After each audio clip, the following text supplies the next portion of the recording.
I'd like to call the Committee on Infrastructure to order. It's May 22nd, 2024. We're in the Aldermanic Chamber at 7 p.m. Would the clerk please call the roll? Yes, Mr. Chairman. Alderman Thibodeau? Here. Alderman Clee is here, and Alderman Dowd? Present. Alderman Sullivan? Alderman O'Brien? Okay, Alderman O'Brien is ill, and Alderman Sullivan, I believe, is on travel. So we have 3 members, we have a quorum. Also in attendance, Matt Sullivan, Director Cummings, Ms. Hannon. Did I miss anything? Nope, just the 3 of them. All right, And guests. and guests. First item on the agenda is public comment. Is there anybody that wishes to speak in public comment about anything on the agenda? Seeing none, moving on. Communications. From Sam Durfee, Planning Manager. Referral from the Board of Aldermen on Resolution 24-050, authorizing the sale of a portion of the Veterans Memorial Parkway right-of-way. There being no objection, I'll accept the communication and place it on file. Without objection, I'll suspend the rules to accept the communication that was received after the agenda was prepared. From Matt Sullivan, Community Development Director, review of minor modifications of to expanded outdoor dining layout per ordinance 22-008. There being no objection, I'll accept the communication and place it on file. Discussion, review of minor we're going to change the order, right? Are we doing the outdoor dining first? Yes, so All right, so we'll do review of the minor modification to expand outdoor dining. that's the order. So- Yeah, Are you, okay.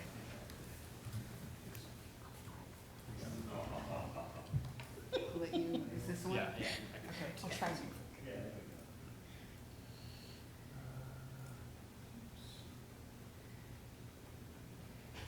Sorry, folks, this isn't the usual. Director Ham, if you want to start, I'll get this. Oh, sure. Resolved. Liz Hannum, Director of Economic Development. We're here tonight to share some changes that we'd like to make or have recently made to the extended outdoor dining barriers, the layout.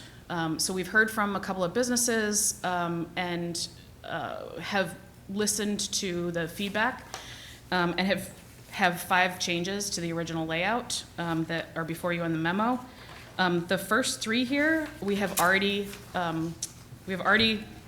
made those changes. And then the second 2 or 4 and 5, which is converting 15-minute parking to 90-minute parking and then removing some of the barriers near Tostaos. Could you, I apologize, Mr. Chairman, Yes. could we ask that she read for the public what those first 3 are? Oh, yes, I'm happy to do that. So the first 3 are shortening the barriers to add a 15-minute parking space at Nashua Telegraph Building, per their request. Removing the majority of the barriers at Jaja Bells to increase the number of parking spaces. There will still be some barriers, or there are still some barriers there so that we can kind of direct the flow of traffic or continue to direct the flow of traffic. The third one is removing barriers at Main Street Euro. Gyro? Euro? Euro. Euro. Euro. Different coasts, different pronunciations. So those 3 things have happened, and the number 4 and 5, which is Tostaos, and converting 15-minute to 90-minute parking in that 200 block are new changes that we'd like to do in the next week or so. So we're trying to respond to the community, what their needs are, and still keep everyone safe. So this is the new plan. We continue to tweak every year, and this is the last year that it's approved. So we may or may not go forward next year, but we're trying to respond to everything this year. So Did all of these changes come about after we started putting the barriers out? Yes. Okay, so it's not as much beg forgiveness as it is adjusting on the fly. Yeah, yep. So we had a few that happened the morning after, as they were still putting out some barriers.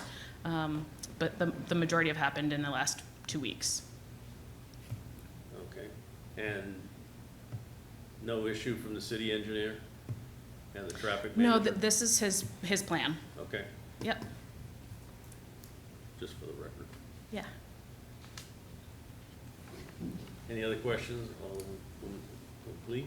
Thank you, Mr. Chairman. The last two, 4 and 5 that you spoke about. Yeah. When are those planning on taking place? I think we have to schedule with the company to come remove the barriers at Tostau's, so as soon as they can. So we'll try to schedule that as soon as it's approved through this committee. And then the converting the 15-minute parking to 90-minute parking can happen very quickly. So we'll just remove the 15-minute parking signs. So that could happen this week. Follow up? Yes, I'm sure that the public is waiting to hear this next question, and that is the cost for these changes, because they didn't happen at the time that we put up the barriers, right? Yeah, and we don't have that cost yet. We haven't actually received a bill for the drop-off yet. So we're in the 22,000 range for everything, and this will probably be another couple $100. So we don't have an official number yet, but I'm happy to get that to you once we get an invoice. Thank you. Yep. Alderman Thibodeau? Items 2 and 3, I get that they already happened. Were those per their request, those shop Yes. owners' requests? Yes. And then the one for Tostau's, is that per request or is that a city? That is per one of the retail businesses in the building's request. So the kind of the tail portion, I don't know, Matt, can you, or? It's up right now. Okay, so that lengthy kind of tail at the end there is in front of 2 or 3 retail businesses, and so we're hoping to get 1 to 2 parking spaces back from that, because the restaurant can't use that space anyway. So we're gonna remove that, since nobody's using the space, and make sure that it still has that tail, but it's just gonna be closer to the light pole there. Follow up? Yeah. You had mentioned a few $100s on top of the 22K. Was the 22K for installing, or is the 22K just for the adjustment? It's for everything. So Okay. installation. So we're in the 22 to 25 range every year for drop off, and then another 22 to 25 for pickup. Okay. So Let's pick up this year. Is there any cost for the signage to change the timing on the parking? no, we have those signs already. So the only cost is labor to put them out. Okay. Yeah. Any other questions? No, are we going to approve, or do you just do it? Well, this was just a discussion, so do we have a?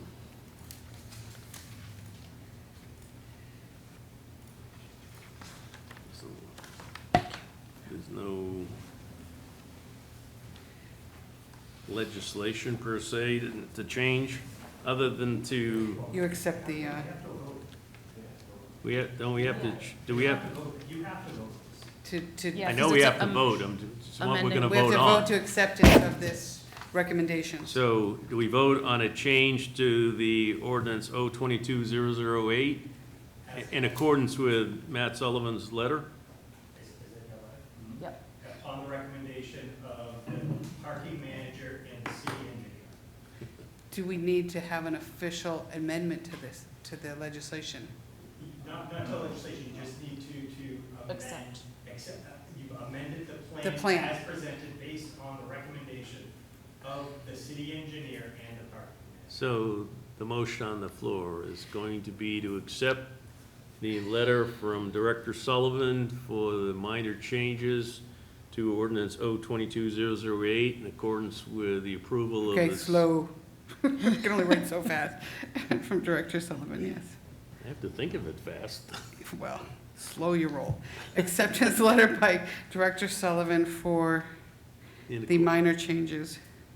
in accordance with the recommendations of the city engineer and the city traffic manager.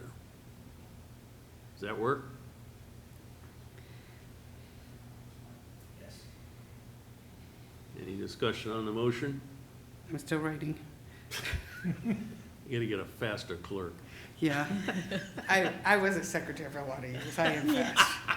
Acceptance letter by Long Director story. Sullivan for the minor changes in accordance with the city engineering of ordinance 22-008. Okay, let's take a vote. All in favor signify by saying aye. Aye. Opposed? Motion carries. Thank you, Liz. Thank you. That took shorter than it took Matt to write that letter. And that was still with questions.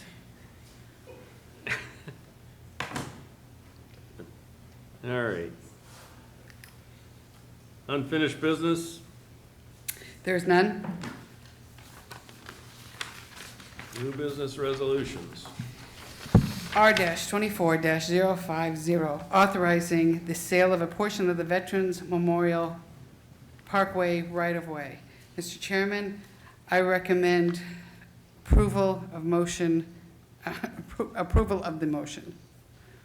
So the motion on the floor is to recommend to the full Board of Aldermen the approval of R-24-050, authorizing the sale of a portion of the Veterans Memorial Parkway right-of-way. Is there anyone here to discuss? Yes, Mr. Chairman, Tim Cummings. May I speak? Sure. Thank you, Mr. Chairman, and for the record, Tim Cummings, Director of Administrative Services. I rise this evening and ask for your support in R-24-050. This is a piece of legislation that is one element of many parts of a puzzle. And this piece of the puzzle is relative to the right-of-way that we are seeking to sell to Blaylock Holdings LLC, which is going to be the master developer for the Mohawk Tannery redevelopment project that you are all aware of and have been previously briefed on. This is a very specific piece of legislation that talks about and contemplates the surplusing and ultimately the conveyance of the right-of-way that is necessary to be able to complete the entire project. In a few moments, I'm going to ask Michael Devlin to come up this evening and to walk you through the project and speak to the details of the legislation. But by a matter of record, I want to make sure everyone understands that this legislation went through a vetting process both at New Hampshire DOT and through here in the city relative to the right-of-way, and then relative to the price that we agreed to. There was 2 or 3 appraisals done by certified or recognized appraisers by the state of New Hampshire. And we put this out for an RFP to the marketplace, so everyone did have an opportunity to try to respond to this if they had a so desire. And then lastly, the monies that we do receive for this project actually get transferred back to the state and then on to the federal government. It's no monies that we would actually keep. So I wanted to make sure that those points were clear and on the record. With that being said, Mr. Chairman, I'd like to hand it off to Michael if I could. Certainly. Thank you. Thank you, Mr. Chair, Madam Clerk, members of the committee. Director Cummings, Director Sullivan, Corporation Counsel Leonard, Engineer Hudson, Amy DeRoche. We have a great team from the city working on this complex project. From the Blaylock side, I'm honored to represent the organization. Here with me now is Attorney Westgate, who's a phenomenal resource for putting together what is, quite frankly, a complicated and complex project that's requiring collaborative effort between us and the many public agencies and individuals that work in those agencies to see this happen. As anyone that's from Nashua knows, the tannery has been an issue for the city for years. The EPA filed suit in 1984, and it sat dormant since with activity ongoing. And it'd be very nice if we could start that remediation on the 40th anniversary year, and that's our goal. So with that in mind, I just want to walk through a presentation that each of you have seen before. It's truncated, but it's still important that we discuss it. As you can see on the monitor, the site sits well located. It's a great location. It sits along the Nashua River. It's to the east of downtown. It's along Veterans Memorial Parkway, and across that river is Mine Falls Park. In 2019, Bernie Plant, one of the managers of Blaylock, put under contract an agreement the Fimbledore parcel as well as the Mohawk parcel. That enabled him to go to the EPA and say, hey, I have an idea. I want to clean up the site. I want to do right by Nashua, and I would like to redevelop it into a residential community. The EPA agreed, and they, with that agreement, they also backed the agreement with a very large funding of $6 million, which has since been increased to $9.5 million. This is a great aerial photo from the 1970s, which clearly depicts the two lagoons that sit immediately adjacent to the Nashua River. Those lagoons sit today as well. That within the 100-year flood event, if a flood were to ever occur within the 100-year storm, there's a risk that those lagoons could impact the Nashua River, hence the EPA involvement. That would be an environmental catastrophe. In addition to the two large lagoons, there's scattered waste throughout the property. The tannery factory still has the concrete foundation still on site. As you all will remember, there was a series of fires that happened over the years. In addition, the Fimbledore Corporation and the tannery company agreed to create another landfill on the Fimbledore once they ran out of room in the two lagoons close to the river. So it's a contaminated site and has the eyes of all the regulators that work on these issues. Our goal is to clean up all of the waste scattered throughout. I should note that in the right-of-way that's subject of the conversation tonight, there's also asbestos that was cleaned up when the Veterans Memorial Parkway was constructed and consolidated in that area. So the goal is to take all the bad material and put it in a containment cell. The containment cell will be a complex concrete secant pile system that is being designed by our engineer of record, Haley and Aldridge. Haley and Aldridge is working collaboratively with EPA and DES. DES has also hired third-party engineer firm Sanborn Head, and we are working tirelessly to perfect that plan, and it is getting the type of scrutiny that you would expect for something of this magnitude. In addition to the containment cell that will sit where it's depicted, there's also the open space that we will donate to the city upon the remediation being complete. The subject of tonight's discussion is the sale of the right-of-way. We will purchase this property prior to beginning remediation, so long as this committee and the larger board agrees with the resolution here before you. The purchase price, as Director Cummings stated, is set at $990,000. That was determined by an appraisal. There was actually two appraisals. Each appraisal was concurred by New Hampshire DOT's appraisal unit. So this is a vetted appraisal that was set. The funds, as Director Cummings said, passed through the city directly to DOT and then on to the Federal Highway Administration. We are responsible for all the contamination that's on that right-of-way. We're buying it in an as-is condition. We are responsible for cleaning it up, consolidating that asbestos in the containment cell. And it's important to note that this right-of-way is essential to the overall project in a number of ways. One, the city had the vision years ago when they constructed the parkway that, hey, maybe this 40 acres of land that sits in a prime location may be remediated or redeveloped one day. So they established a curb cut here at the site. So this legislation before you is actually the fruition and the culmination of that vision that the city had years ago. It enables access to the other property, it enables access to the site. It also keeps traffic from the contractors and the construction crews that are required for the remediation or redevelopment out of the neighborhoods. There will be a short period of time as we set up the main spine road during the remediation. We'll have to go through the neighborhood, but as soon as possible, we'll get out of those neighborhoods so that all traffic comes through the parkway. In addition, a portion, as you can see, of the right-of-way is essential to the for-rent apartments that are contemplated for the project, which is where 20% affordable housing is included in those parcels. So they're important to the city's imagined master concept plan to create more housing.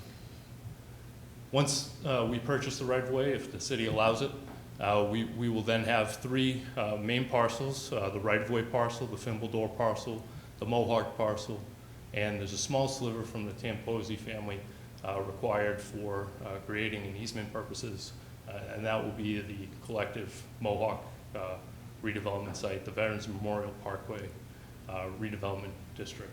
Is that right? Attorney Wilson? Thank you. Our master concept plan, which has been approved by the Board of Aldermen, depicts four rent buildings, four of them, totaling 216 homes, as well as 300 and, I'm sorry. Yeah, 316 and 230, I'm sorry, 316 condominiums and 230 apartments. As you can see, the apartments are highlighted in yellow. Again, that's 216. Of those 216, 20% are affordable, which equates to 38. Of the 316 condominiums, there will be a payment in lieu as well. Each of these parcels will have their own clubhouses, pools, and various amenities. Where the lagoons, as you saw in that 1970s aerial shot, we'll have a recreation area for the residents, and as you can see, the green space, open space that will be donated to the city. Drilling down into some of the amenities that the redeveloped site will have, you can see from this aerial shot the pedestrian bridge, a river walk, canoe and kayak launch, as well as that passive recreation where that containment cell will sit.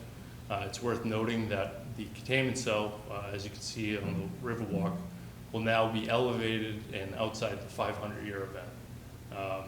And it will be capped with an impermeable cap for added protection from any environmental catastrophe. In addition, in the 70s, the city outlined a plan to connect Mine Falls Park to this community via a pedestrian bridge, which is contemplated in the plan and in the master development agreement that the Board of Aldermen recently passed. This is a great snapshot back, seeing all the amenities in the buildings. It's worth noting that this design and the pictures you're seeing is accurate to an eighth of an inch in terms of the 3D model. We understand that the Mohawk Tannery was a problem and is a problem for all of Nashua. So we think that the solution should also include all of Nashua. There's pedestrian access contemplated throughout the community to the Fairmont Heights, Little Florida neighborhood that allows access for the neighbors to walk along the Riverwalk, enjoy the canoe kayak launch, and of course cross over to Mine Falls Park via the pedestrian bridge. So the timeline. We are still in the process of being approved. So we are seeking permitting from the local boards here, local committees as well, for the local permits for the development. We're also seeking approval from DES and EPA on the design plan. After we complete, and we're targeting an October 15, 2024 closing, we will have the site under control and we'll begin remediation. The remediation work will be about a year with a 6-month sign-off from the EPA. After that, we begin construction of the development site. Returning back to the legislation before you, I think I've already covered why it's important and essential to the overall plan. With that, if there are any questions, I'm here to answer. If they get too technical, I'm going to turn to Attorney Westgate. Okay, just a couple questions that I have. One is, initially, you probably won't need a traffic signal on the Memorial Parkway, but when you have this final unit, at some point during this construction, I think the traffic flow out of this property is going to require a signalization. Is that part of this process? Well, it's not necessarily part of what we're here tonight to discuss, but it is a part of the planning board process. We've been working with Engineer Husband for determining those requirements. But I do note that, and correct me if I'm wrong, Attorney Westgate, that within the MDA, there also was a requirement that we complete a traffic study at 90% completion of the occupancy, so that we ensure that whatever decisions we make in the planning board were implemented correctly and then, done right. And is that transfer property from the Tamposis going to allow them access to their land for cars coming through this area? Yes, that was a strict requirement, because I believe the city's required to do that, and they made sure that we did. So we have an agreement with the Tamposis that would provide the easement and access to that adjacent land. So who physically is building the vault, if you will, for the contaminated material? Are you building that with observation from the EPA, or is the EPA building it? Yeah, so we're responsible for building it. We are working with a company called Charter. They've done 17 or more cleanups with the EPA. So they are an excellent company. We've been working with them for years now on this project, and they will be the company responsible for actually doing the construction. Blaylock will provide oversight, as well as we'll have our engineers there as well, providing construction administration services to us. In addition, the EPA will have their own oversight and review of what's going on.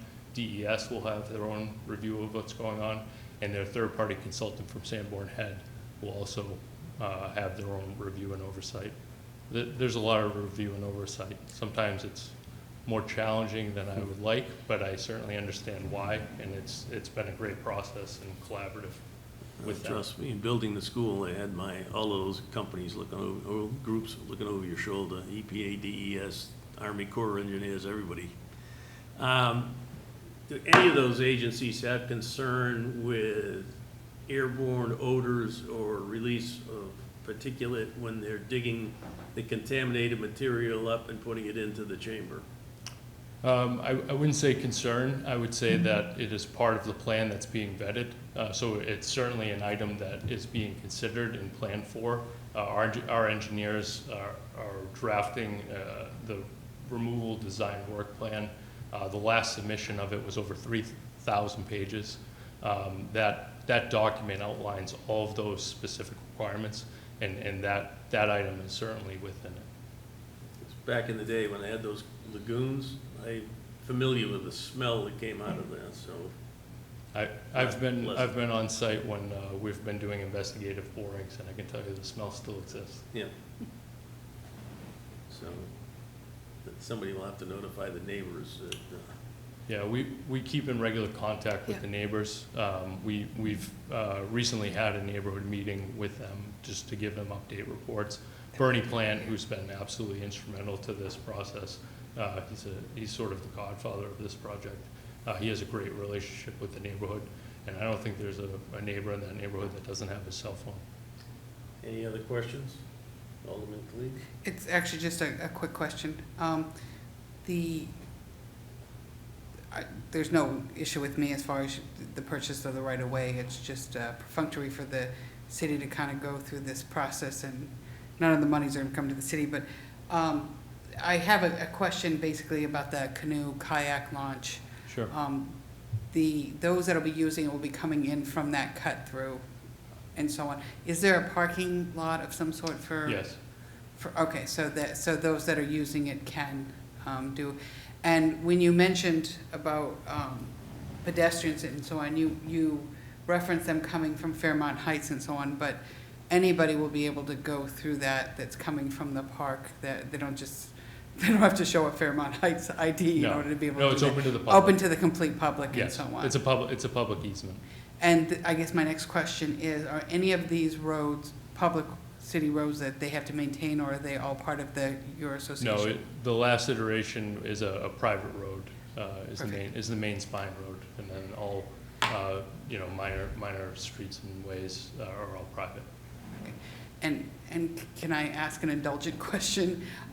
This will obviously be coming to the Board of Aldermen. Will you be presenting at that time?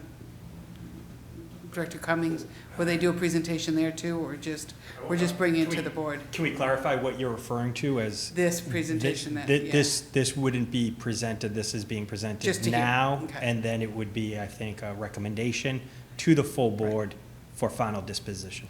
The only reason I'm asking is prior to the meeting, Alderman Dowd had said it would be nice for those members of the board that weren't on it in the past, just to understand a little bit, not the complete design of the secants, but just to understand what the secants are. I don't know if Alderman Thibodeau understands those, or even Alderman Senate who are new. It just kind of gives a feeling. That's the only reason why I was asking if they would be here to present at the Board of Aldermen. So. So it's, it was done to the entire full board Right. about 3 months ago. There was a special Board of Aldermen Right. meeting where all this was presented, and there's been no material changes since that presentation. May I think that they were mentioned, but They didn't I'm explain them. recalling when the EPA was in here, they showed us actually how they're gonna get built, and gave us a good sense of the fact that this stuff will be fully contained. But I don't think a lot of people on the board, the current board, have seen those plans as to how these things are built and how safe they are. If I may. The only reason when he asked the question that I'm bringing this up now is because you're right. A few months ago, we did have that special Board of Aldermen where we kind of talked about that, but I don't think they gave an explanation of exactly how secants work, how the pylons are drawn, and then in between and so on. I just thought it would, just as a courtesy to some of the members who haven't been on them, they're a phenomenal piece of engineering, and I just thought it would be a good, to give them that's the only reason I brought it up. But if it's Understood. not appropriate at the next Board of Aldermen, I understand. I just think it would be nice for them to get that update. Okay, thank you. One other question. Is there any contemplation of the developer providing funds for the offset of schools?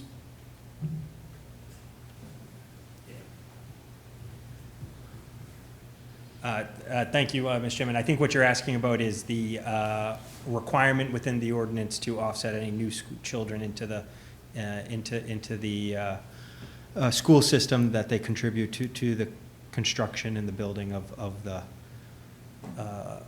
any new school system as necessary. That has not been part of the conversation today, waiving from that ordinance. I haven't had a discussion with the development team about that. So as far as I know, that they would have to adhere to whatever the statutory ordinance is. Based on the anticipated design, has anybody done a random contemplation of how many children there'll be in this entire development when it's completed? So I don't have the number off the top of my head, but we haven't done a special study for this proposal, but I know that there's a common average, and it escapes me what number that is, that's usually contemplated for these types of projects. The only reason I ask is that we're having, or the Board of Education's having discussions on school closings because of the reduced number of students, and we have several developments going in the city, including this one, which is rather large. And I don't know if they have any idea how many school-age children might be present in this development. And of course, not gonna have an exact number, obviously. But if they had some estimate, they might be able to have a better anticipation of what they can expect going forward for numbers of students. Understood. Any other questions? Thank you. Thank you very much. All right, the motion on the floor is to recommend to the full Board of Aldermen the final passage of R 24050, authorizing a sale of a portion of the Veterans Memorial Parkway right-of-way. All those in favor signify by saying aye. Aye. Opposed? Motion carries. New business ordinances, There is none? petitions. There is none. I'm not taking anything off the table, as I understand it. General discussion? Seeing none. Public comment? None. Remarks by Alderman? I can just say that I can't wait for this project to get started. It's been quite a few decades in my lifetime where we've been trying to solve this problem. So the sooner we start, the better. All right, and a motion. Mr. Chairman, I motion to adjourn. Motion is to adjourn. All in favor signify by saying aye. Aye. Opposed? Motion carries. We're adjourned at 7:37.